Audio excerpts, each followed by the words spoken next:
They see my disability, I see my ability.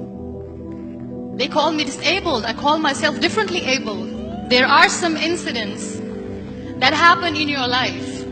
Those incidents break you, deform you, but they mold you into the best version of you. And the same thing happened to me. I was 18 years old when I got married.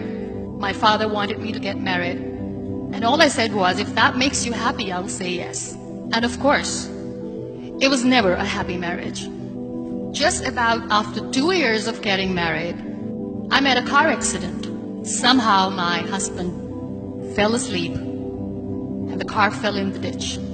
He managed to jump out, saved himself. I'm happy for him. But I stayed inside the car and I sustained a lot of injuries. The list is a bit long, don't get scared. The wrist was fractured. Shoulder bone and collarbone were fractured. My whole rib cage got fractured. And because of the rib cage injury, lungs and liver were badly injured. I couldn't breathe.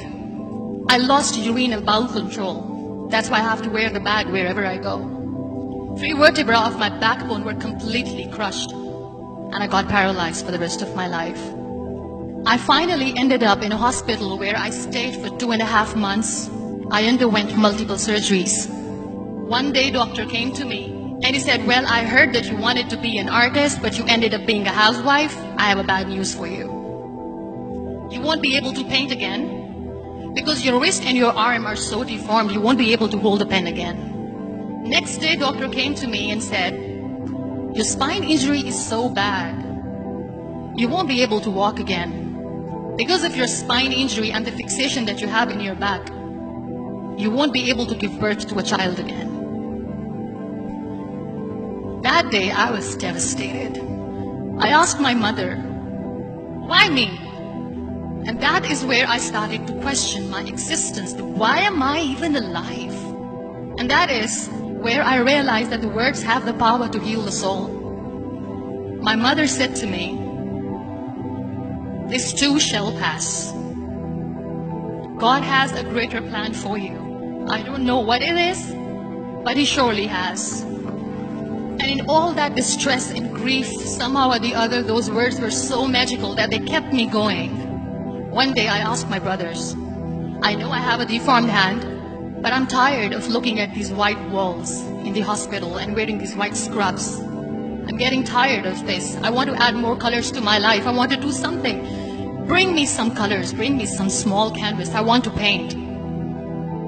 So the very first painting I made was on my deathbed, where I painted for the very first time. It was not just an art piece or just my passion. It was my therapy. And then I was discharged and I went back home. And I went back home and I realized that I had developed a lot of pressure ulcers on my back and on my hip bone. I was unable to sit. There were a lot of infections in my body, a lot of allergies. So doctors wanted me to lie down on the bed straight for not 6 months, for not 1 year, for 2 years. I was bedridden, confined in that one room, looking outside the window, listening to the birds chirping, and thinking maybe there will be a time when we'll be going out with the family and enjoying the nature. That was the time where I realized how lucky people are. That is the time where I realized that the day I'm going to sit, I'm going to share this pain with everyone to make them realize how blessed they are, and they don't even consider them lucky. That day I decided that I'm going to fight my fears. We all have fears.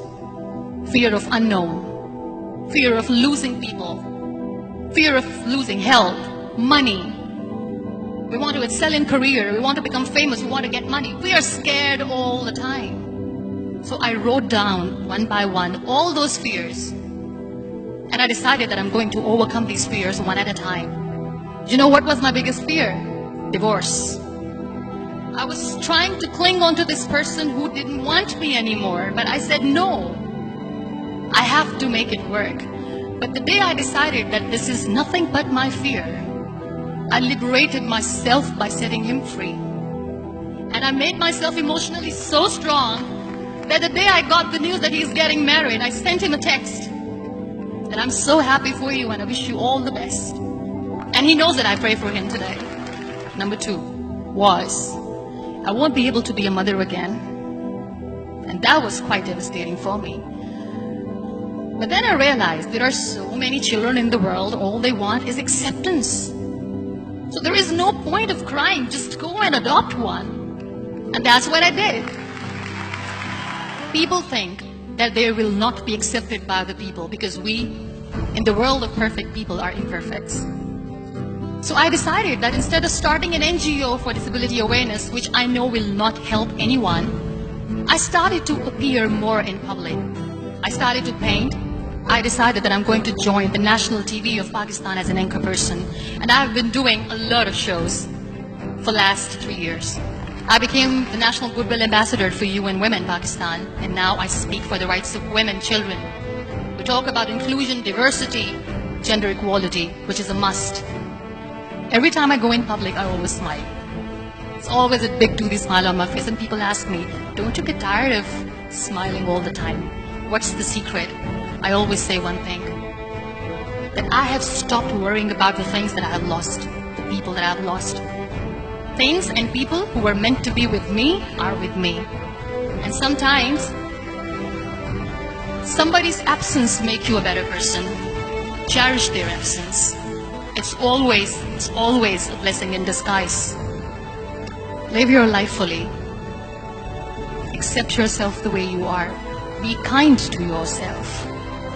Be kind to yourself. I'll repeat, be kind to yourself, and only then you can be kind to others. Love yourself and spread that love. Life will be hard, there will be turmoil, there will be trials, but that will only make you stronger. So when you accept yourself the way you are, the world recognizes you.